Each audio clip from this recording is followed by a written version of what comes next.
नासिक की IT company TCS से शुरू हुआ धर्मांतरण का खेल अब एक बेहद गंभीर और राजनीतिक मोड़ पर पहुंचता सा नजर आ रहा है।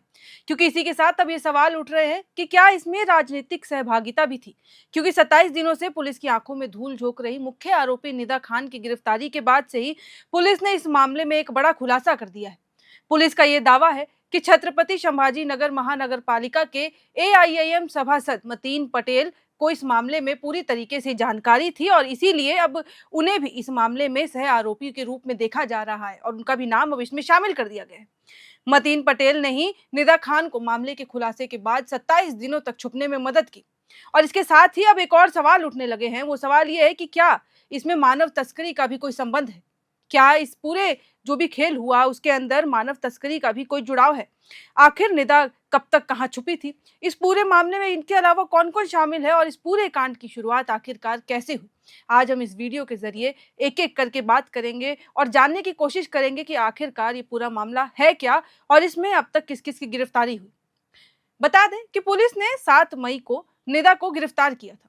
गिरफ्तारी के बाद कोर्ट ने मामले की गंभीरता को देखते हुए उसे 11 मई तक पुलिस हिरासत में भेज दिया।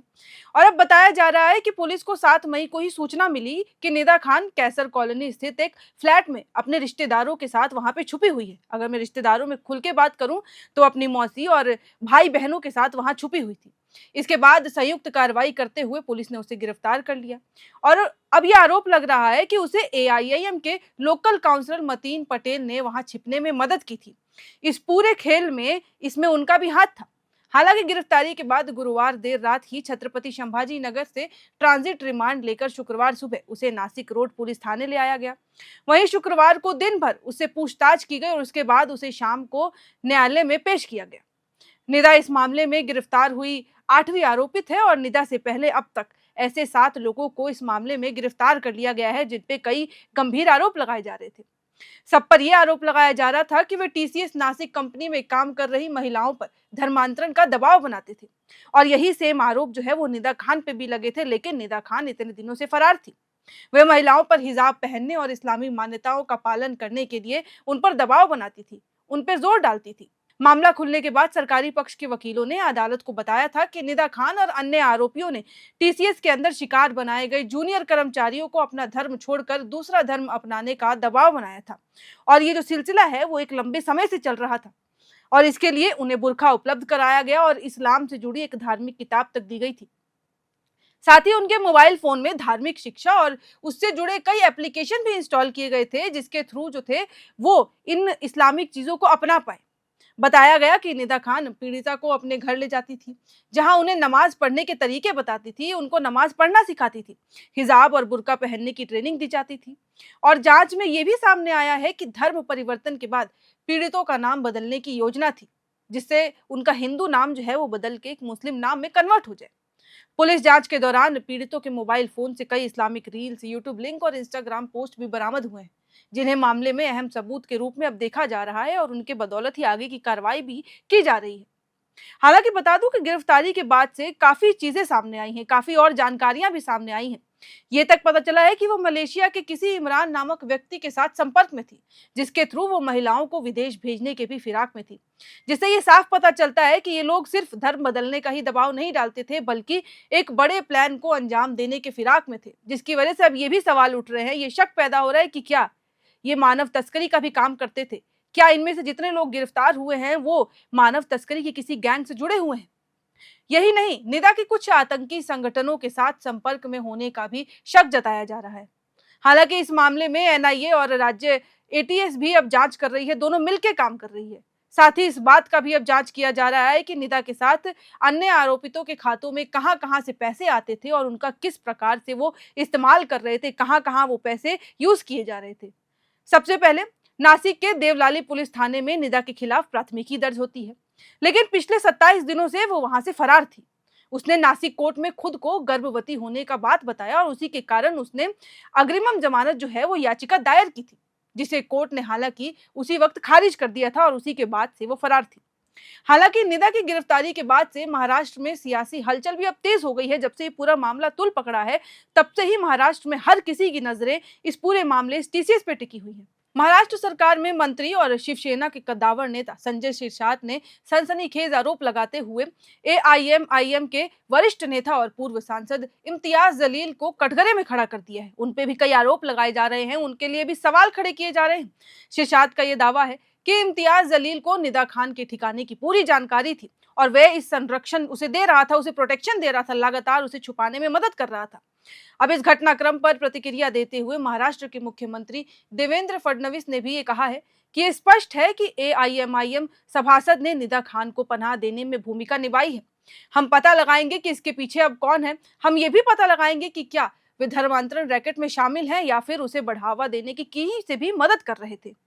महाराष्ट्र में आप सबको पता है कि टीसीएस का यह मामला काफी गंभीर रूप ले चुका है, क्योंकि टीसीएस का मामला आने के बाद लेंसकार्ट, महिंद्रा और अन्य कंपनियों से भी ऐसे मामले लगातार सामने आने लगे थे, जिसके कारण महाराष्ट्र से लेकर पूरे देश में इसकी चर्चा तेज हो गई थी और सबकी निगाहें अब इस पर टिक गई है कि आखिरकार इस मामले में किया क्या जा रहा है, कार्रवाई कहां तक पहुंची है।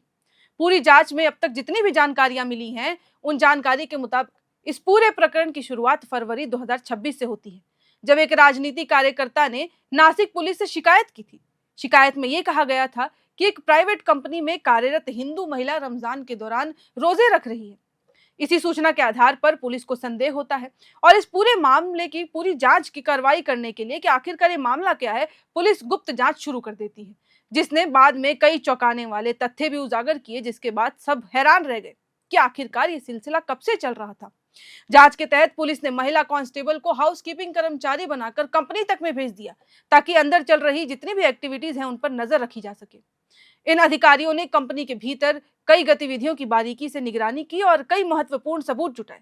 हालांकि पुलिस जांच में यह भी पता चला कि कुछ टीम लीडर अपने अधिकारों का दुरुपयोग कर कर्मचारियों को निशाना बनाते थे।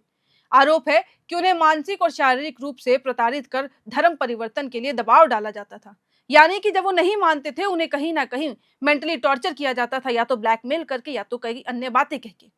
हालांकि मामले का खुलासा होने के बाद पुलिस ने 7 पुरुषों और 1 महिला को गिरफ्तार कर लिया, जबकि निदा खान नाम की जो ये आरोपी है वो लंबे समय से फरार चल रही थी। लगातार करीब 27 दिनों तक पुलिस से बचती रही। पुलिस को लगातार उसके ठिकाने बदलने की सूचनाएं मिल रही थी, लेकिन वो हर बार जांच एजेंसियों को चकमा देने में सफल हो जाती थी और फिर अपने उस ठिकाने को बदलकर कहीं और छिप जाती थी। लेकिन आखिरकार नासिक क्राइम ब्रांच और छत्रपति संभाजी नगर पुलिस की संयुक्त कार्रवाई से उसे हिरासत में ले लिया गया और अब बताया जा रहा है कि रात करीब 11:30 बजे पुलिस टीम ने उसे डिटेन किया। गिरफ्तारी के बाद सबसे पहले उसका मेडिकल और स्वास्थ्य परीक्षण कराया गया और इसके बाद फिर ट्रांजिट वारंट की प्रक्रिया पूरी करने के लिए उसे संभाजी नगर की अदालत में पेश किया गया, जहां से फिलहाल अब निदा खान को 11 मई तक पुलिस रिमांड में ही रहने के आदेश दे दिए गए हैं और एनआईए से लेकर एटीएस तक की नजर अब इस पूरे केस पर बनी हुई है। जैसे जैसे जांच आगे बढ़ रही है, नए खुलासे हो रहे हैं, नई जानकारियां सामने भी आ रही हैं। यहां तक कि खातों में आने वाली फंडिंग और विदेशों में बैठे आकाओं के नाम सामने आने की भी अब उम्मीद जताई जा रही है। पुलिस को यह लगता है कि कहीं ना कहीं इस पूरे रैकेट में, इस पूरे मामले में और भी लोगों के शामिल होने की संभावना है। बाहर से बैठे लोग भी इस पूरे मामले पे नजर बनाए हुए हैं। लेकिन आपको क्या लगता है कि कॉर्पोरेट सेक्टर में इस तरह की गतिविधियां एक बड़े खतरे की कितनी बड़ी घंटी हो सकती हैं? क्या लगता है कि जिस तरीके से ये पूरा मामला निकल के आ रहा है कि मामला शुरू होता है एक कंपनी से, उसके बाद फिर लगातार एक के बाद एक कंपनियों से ऐसे मामले सामने आने लगते हैं, वो भी तब जब तक खुलासा नहीं हुआ था, और जैसे ही खुलासे होने लगे तो फिर एक के बाद एक खुलासा। अपनी राय जो है कमेंट बॉक्स में लिख के जरूर बताइएगा। इस पूरे मामले के बारे में आप क्या सोचते हैं? जिस तरीके से ये पूरा रैकेट चल रहा था, क्या इसमें ह्यूमन ट्रैफिकिंग का भी कोई संबंध हो सकता है?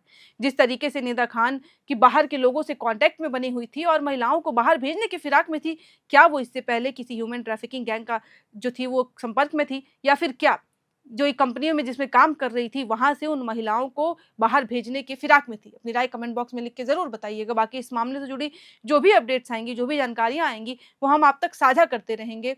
बने रहें एयर नाउ के साथ।